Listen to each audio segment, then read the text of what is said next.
Hello friends, welcome. आज मैं आप लोगों के सामने फ्लेमिंगो सीरीज़ का जो थर्ड टॉपिक है विच इज़ डीप वाटर वो डिस्कस करने वाली हूँ। तो ये जो बेसिकली इस टॉपिक की जो समरी है वो है basically based on William Douglas the author. Author ने इसमें अपनी जो लाइफ है उसके रियल एक्सपीरियंस को नरेट किया है। यानी कि जब वो 4 साल के थे तब उनके साथ एक एक्सपीरियंस हुआ जिसकी वजह से उन्हें वाटर से इतना डर लगने लगा। और वो एक्सपीरियंस कुछ ऐसा था कि उनके फादर उन्हें सी बीच के पास लेके गए थे और वो जैसे ही वाटर में गए वैसे ही बीच क्योंकि वहाँ पे पानी की एकदम से तेज़ लहरें आई तो जो विलियम डुगलस थे वो पानी में बह गए थे। तो उनके फादर ने उस टाइम पे तो उन्हें बचा दिया क्योंकि इतना तेज पानी नहीं था। लेकिन जब इनके साथ ही दोबारा इस टाइप का एक्सपीरियंस, जब वो 10 to 11 थे, मतलब उनके जब एज थी वो 10 साल से 11 साल के बीच में थी, तब ऐसे ही एक एक्सपीरियंस उनके साथ दोबारा हुआ था। एंड उस टाइम पर उन्हें लगा था कि आज वो बिल्कुल नहीं बच पाएंगे क्योंकि उस समय उनके फादर उनके साथ नहीं थे। तो यानी कि इन दो एक्सपीरियंस से विलियम डुगलस ने जो कंक्लूजन निकाला कि उन्हें लाइफ में किस हिसाब से अपने डर को फेस करना चाहिए वो इस पूरी स्टोरी में उन्होंने नरेट किया। तो हम स्टार्ट करते हैं। About the author, William Douglas were born in Maine, Minnesota. After graduating from Bachelor of Arts in English and Economics, he spent 2 years teaching high school in Yakima. यानी कि William डुगलस ने अपनी studies Yakima में की थी। However, he got tired of this and decided to pursue a legal career. He met Franklin D. Roosevelt at Yale and became an advisor and friend to the president. यानी कि यहाँ से William Douglas president बने and Douglas was leading advocate of individual rights. He retired in 1975 with a term lasting 30 years and remains the longest serving justice in the history and courts. तो ये पूरा जो William डुगलस है उनके बारे में ये पैराग्राफ दे रखा है कि उन लोगों ने अपनी ऑटोबायोग्राफी लिखी थी और ऑटोबायोग्राफी में उन्होंने ये बात डिस्कस की है कि किस टाइप से उन्होंने अपने फियर को ओवरकम किया. तो मेन स्टोरी पे चलते हैं. It had happened when I was 10 or 11 years old. William डुगलस ने फर्स्ट लाइन में क्लियर कर दिया है कि वो करीब 10 या 11 साल के थे जब उनके साथ एक एक्सपीरियंस हुआ था. I had decided to learn to swim. There was a pool at the YMCA in Yakima that offered exactly the opportunity. इनकी विलियम डुगलस ने इस बार डिसाइड किया था कि वो स्विमिंग सीखेंगे. तो उन्होंने याकिमा में एक YMCA, पूल का नाम याद रखिए, याकिमा में एक YMCA स्विमिंग पूल था, वहाँ पर ये अपॉर्चुनिटी थी. The Yakima River was treacherous. Mother continuously warned against it and kept fishing in my mind the details of each drawing in the river. यानी कि जो उनकी मदर थी नरेटर की, वो हमेशा मना करती थी कि याकिमा रिवर जो है वो काफ़ी बड़ी है, ट्रेचरस मतलब बहुत बड़ी रिवर है, तो आप उनके पास ना जाए क्योंकि वहाँ पर काफ़ी सारे ड्राइंग के केसेस आ चुके हैं. But the YMCA pool was safe. It was only 2 to 3 feet at the shallow end. YMCA जो स्विमिंग पूल था उसकी जो डेप्थ थी वो काफ़ी कम थी, 2 to 3 feet, and while it was 9 feet deep at the other. The drop was gradual. I got a pair of water wings and went to the pool. तो यहाँ पर जो नरेटर उसने बताया है कि he got naked into it and showing my skinny legs. तो उसके जो skinny legs हैं उसे पानी में वो दिख रहे हैं. But I subdued my pride and did it. Narrator जो होते हैं वो हमेशा स्विमिंग पूल के पास जाते हैं और वो उसके पास पानी में खुद को देखते हैं, अपने स्किनी लेग्स को देखते हैं, लेकिन उनकी हिम्मत नहीं होती कि वो पानी में जंप लगा सके. From the beginning however I had an aversion to the water when I was in it. यानी कि उन्हें शुरुआत से ही पानी का बहुत फियर रहा है और अब वो अपने फियर को ओवरकम करने के लिए स्विमिंग सीख रहे हैं. So this started when I was 3 or 4 years and my father took me to the beach in California. He and I stood together in the surf. I hung on to him, yet the waves knocked me down and swept over me. So I was buried in water. My breath was gone. I was frightened. Father left, but there was a terror in my heart at the overcoming force of the waves. इस पूरे paragraph में narrator ने ये पूरी तरीके से clear कर दिया है कि उन्हें पानी से इतना डर क्यों लगता है. तो उन्होंने ये क्लियर किया है कि जब वो कैलिफोर्निया के बीच में अपने फादर के साथ जाते हैं तो उसके फादर जो है वो और उसके फादर जो लेक है वहाँ पे खड़े रहते हैं, यानी कि एक तरीके से बीच है. तो उसके फादर उसको अपने साथ लेके खड़े होते हैं, लेकिन नरेटर के साथ जब वेव्स आती हैं तो वो नरेटर को गिराकर चली जाती हैं. तो क्योंकि नरेटर बहुत छोटे थे उस टाइम पर, तो उनके लिए ये एक्सपीरियंस बहुत ज़्यादा डेंजरस हो गया. उनकी पूरी लाइफ में उनके दिमाग में ये बात बैठ गई कि पानी से उनको बहुत फियर है. तो यानी कि उनके फादर को उस समय लगा था, यहाँ पर इस बात में क्लियर है कि my father love but there was a terror in my heart at the overcoming forces of the waves. My introduction to the YMCA swimming pool revived unpleasant memories and stirred childish fears. But in the little while, I gathered confidence. I paddled by new water wings, watching the other boys and trying to learn by applying them. यानी कि जो narrator है वो कह रहे हैं कि उनका इससे पहले वाटर के साथ इतना अच्छा इंट्रोडक्शन नहीं रहा है, लेकिन इस बार उन्होंने सोचा है कि अपने चाइल्डिश फियर्स को दूर करेंगे और जिस तरीके से दूसरे बच्चे स्विमिंग कर रहे हैं उसी टाइप से अब नरेटर भी स्विमिंग के लिए पानी में कूदने के लिए तैयार थे. So I did this 2 to 3 times on different days and was just beginning to feel at the ease of the water when it was misadventure happened. Narrator बता रहे हैं कि उनके दिमाग से जो पानी का डर था वो निकलने ही वाला था कि उनके साथ एक बहुत बड़ा हादसा हो गया. I went to the pool when no one else was there. Clear कर दिया नरेटर ने कि उस दिन स्विमिंग पूल के पास कोई नहीं था.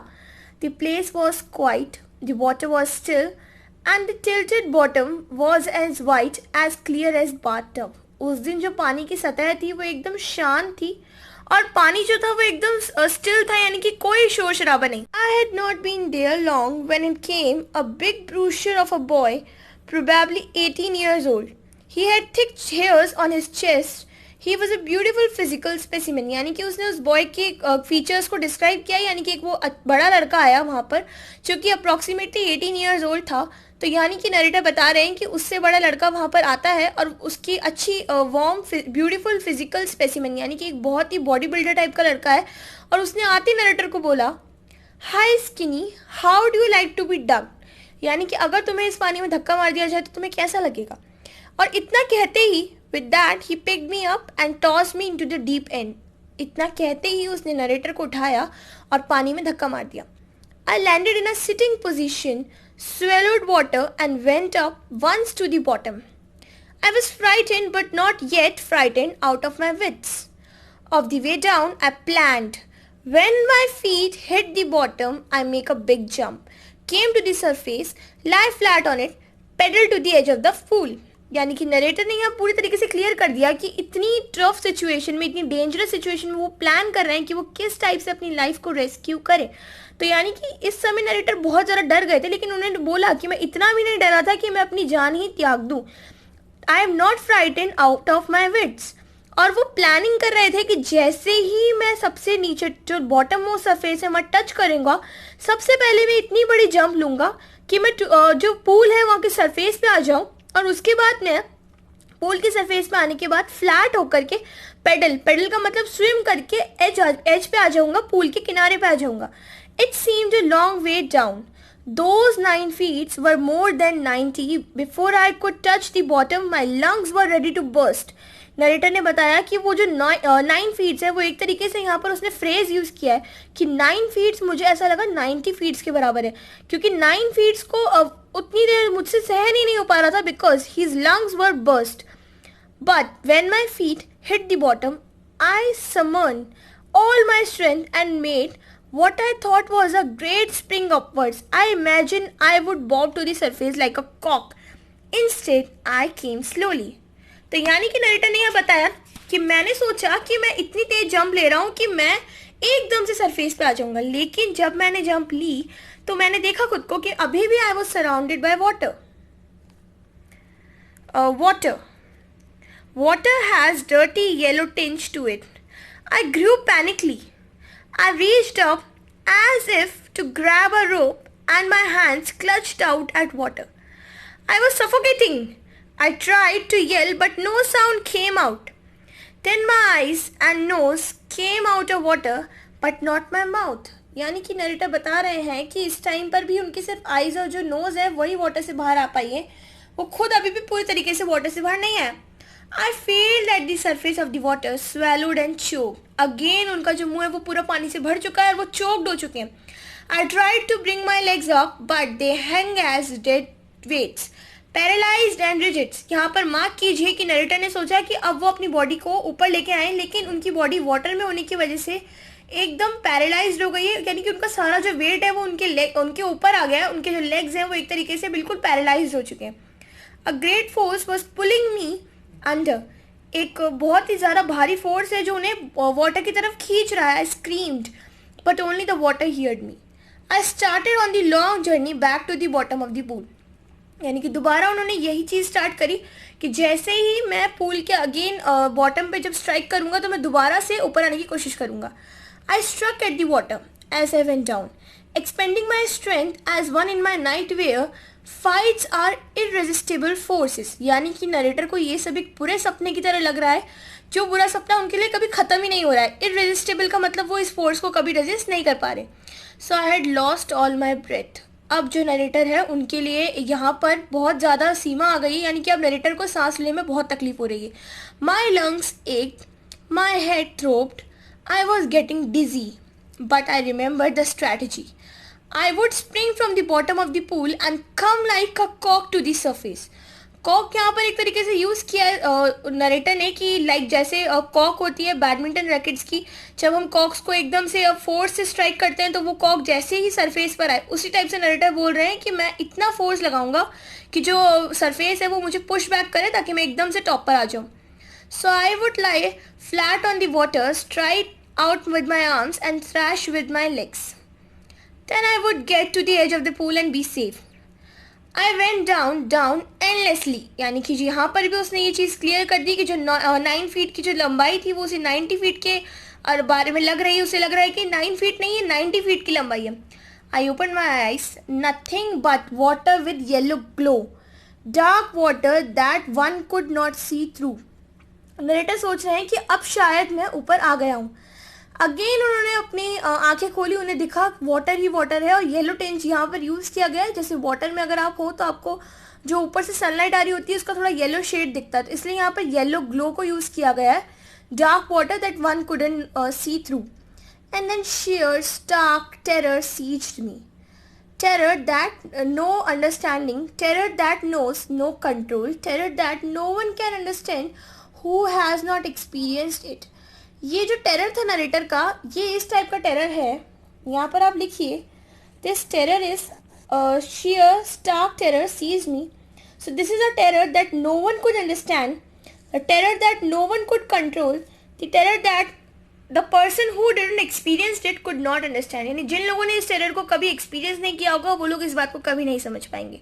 So I was shrieking under water. I was paralyzed under water, stiff, rigid with fear. Even the screams in my thought were frozen. यानी अब मेरे गले से एक आवाज़ भी नहीं निकल पा रही थी। ये नरेटर बोल रहे हैं। Only my heart and the pounding in my head said that I was still alive. यानी कि सिर्फ मेरा दिल धड़क रहा था और पाउंडिंग का मतलब हुआ कि मेरे दिमाग में जो थॉट्स आ रहे थे उस टाइम पर, ये चीज़ें मुझे रिमेंबर करवा रही थी, ये मुझे रिमाइंड करवा रही थी कि मैं अभी भी अलाइव हूँ। And then in the midst of the terror came a touch of reason. I must remember to jump when I hit the bottom. At last I felt the tiles under me. My toes reached out as if to grab them. I jumped with everything I had, but the jump made no difference. यानी कि दोबारा से जो narrator है वो धीरे धीरे पानी में जा रहे हैं और जैसे ही इनके टोज ने वापस से टच किया टाइल्स को, यानी कि जो बॉटम सरफेस थी, इन्होंने दोबारा से एक ह्यूज जंप लगाई, लेकिन इस बार भी जंप का कोई फर्क नहीं पड़ रहा। The water was still around me. I look for ropes, ladders, water wings, nothing but water. यानी कि उन्हें कोई हेल्प नहीं मिल पा रही है. A mass of yellow water held me. Stark terror took an deeper hold on me like great charge of electricity. I shook and trembled with fright. My hands wouldn't move, my legs wouldn't move. I tried to call for help, to call my mother, but nothing happened. तो narrator क्योंकि एक छोटे बच्चे ही हैं 10-11 साल के, तो उन्होंने सबसे पहले उनके दिमाग में यही आया कि वो किसी तरीके से अपनी मम्मी को बुलाएं, लेकिन वाटर में वो किसी को नहीं बुला पा रहे. एक तो उनके मुंह से अब आवाज़ नहीं निकल पा रही, इतना थक गए हैं नरेटर, और दूसरा उनके एफर्ट्स जो हैं वो सब फेल हो रहे हैं. So then I strangely, there was light. I was coming out of awful yellow water. At least my eyes were. My nose were almost out too. I started down a third time. I stuck for air and got water.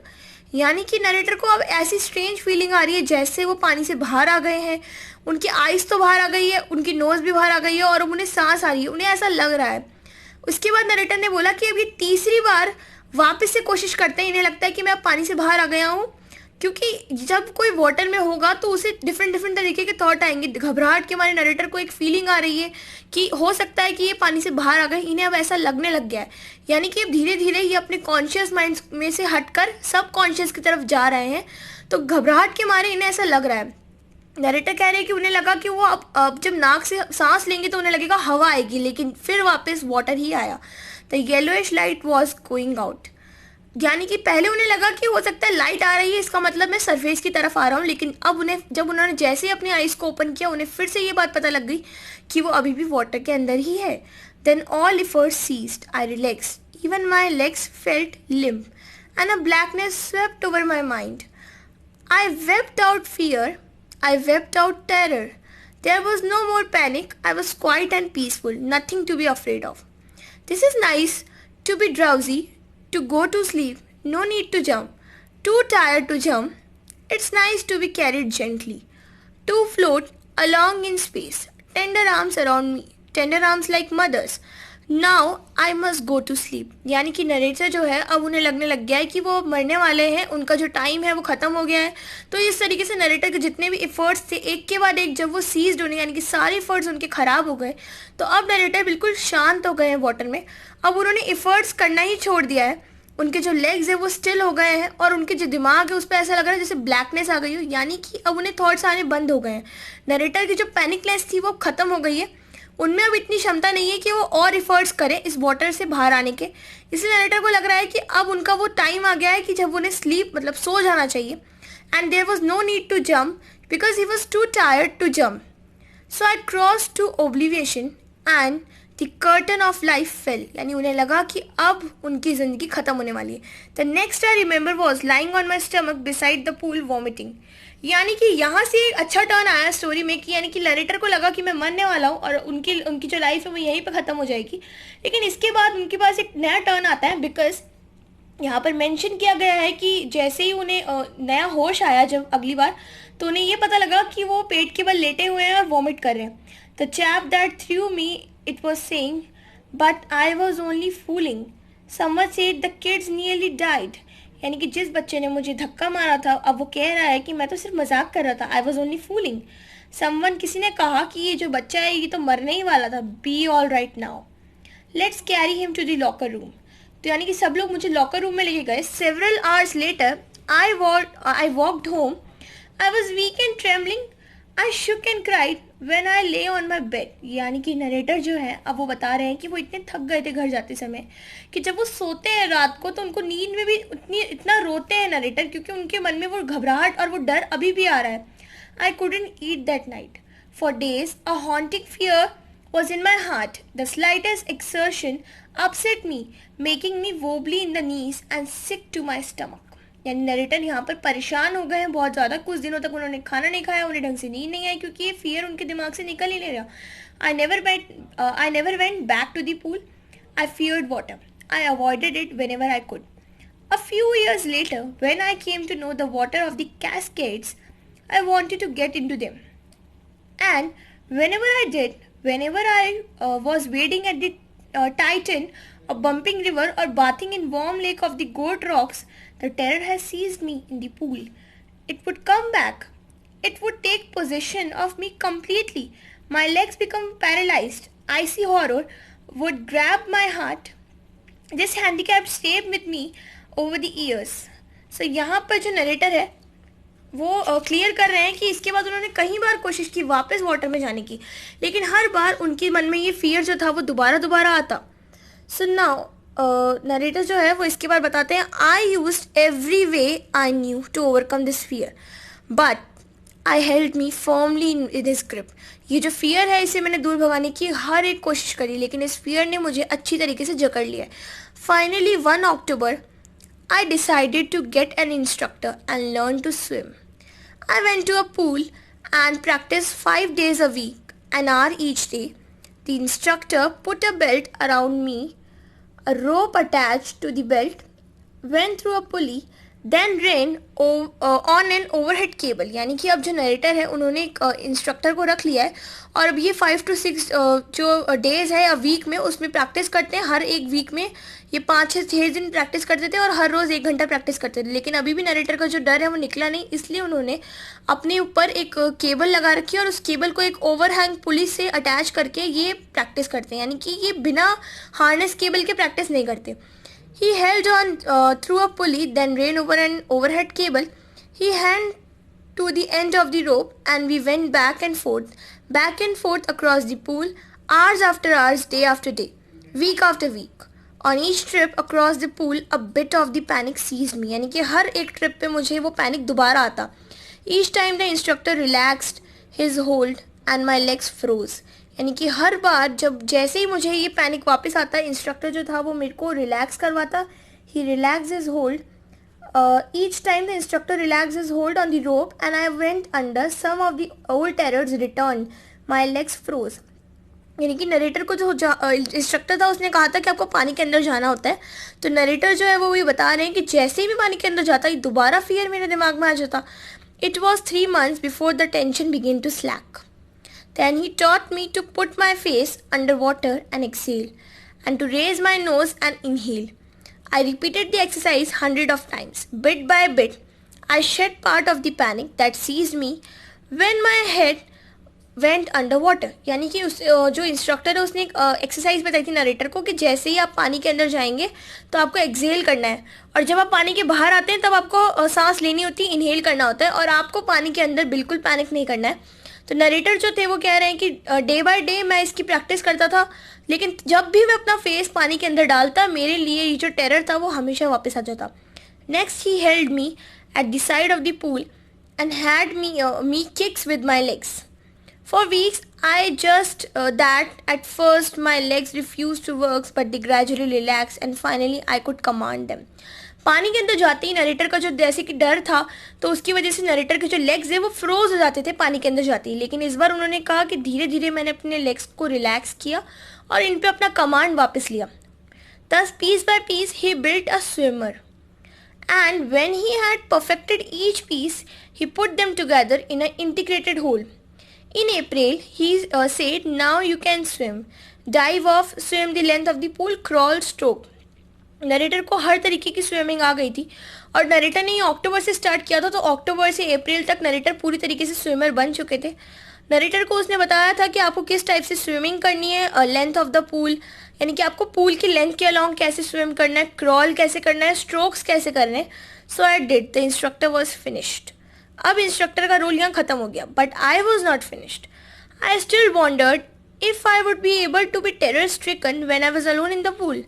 I tried it. यानी कि उन्हें ये तो पता लग गया कि instructor तो उसे अच्छे से समझा चुके हैं, उन्हें स्विमिंग आ गई है, लेकिन उन्होंने कहा कि अगर मैं स्विमिंग पूल में कभी अकेले स्विम करूं तो क्या ये फियर दोबारा मेरे अंदर आएगा. I tried it. I swam the length up and down.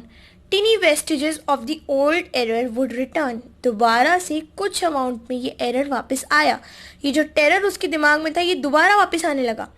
But now I could frown and say to that terror trying to scare me. Well, here to you. Look, and off I go for another length of the pool. So this went on until July, but I was still not satisfied. So I was not sure that all the terror has left. So I went to the lake. यानी कि narrator ने बोला कि जब भी वो कभी इस पूल में स्विमिंग करते तो ये टेरर दोबारा उनके पास आता. तो नरेटर को लगा कि अभी भी उनके लिए ये वर्थ वाइल नहीं है, इस बार वो लेक में जाके प्रैक्टिस करेंगे. So he went to a lake in New Hampshire, dived off a dock at Triggs Island and swam 2 miles across the lake to Stampfact Island. यानी कि नरेटर न्यू हैम्पशायर से स्विमिंग करते करते स्टैम्पैक्ट island तक आ गए, यानी कि अब वो अपना एरिया बढ़ा रहे हैं स्विमिंग का. I swam the crawl, breaststroke, side stroke and the back stroke. Only once did the terror return. When I saw in the middle of the lake, I put my face under and saw nothing but bottomless water. The old sensation returned. In miniature, I laughed and said, well, Mr. Terror, what do you think you can do to me? I fled and I swam on. यानी कि narrator बोल रहे हैं कि धीरे धीरे उनका ये जो डर है अब वो निकलने लगा है। अब वो बड़े लेक में यानी न्यू हैम्पशायर लेक में उन्होंने आके स्विमिंग की। इसके बाद वो बड़े बड़े आइलैंड्स में वहाँ पर जाके स्विमिंग कर रहे हैं। और अब इसके बाद जब उनको लगा कि अभी भी मेरा टेरर क्या पता ना निकला हो, तो उन्होंने रिवर के बीच में जाकर अपना फेस पानी के नीचे डाला।